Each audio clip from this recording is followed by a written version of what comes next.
Hello everyone, welcome back to the channel. I hope you're doing great. In today's video, I'll show you how to fix Google Sheets not working problems using a few simple troubleshooting steps.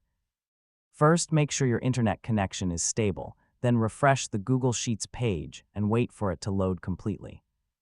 If the problem continues, close the current tab and open Google Sheets again from your browser. Next, check whether Google Sheets is responding correctly by opening a spreadsheet and making a small change. If everything is working normally, your issue may already be resolved. If you're still experiencing problems, try clearing your browser's cache and cookies, or open Google Sheets in an incognito window to check whether a browser extension is causing the issue.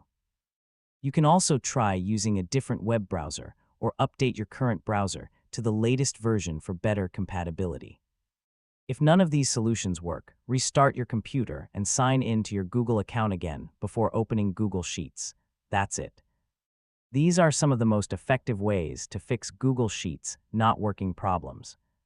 If you found this tutorial helpful, please give this video a like, subscribe to the channel, and turn on the notification bell for more Google Sheets tutorials.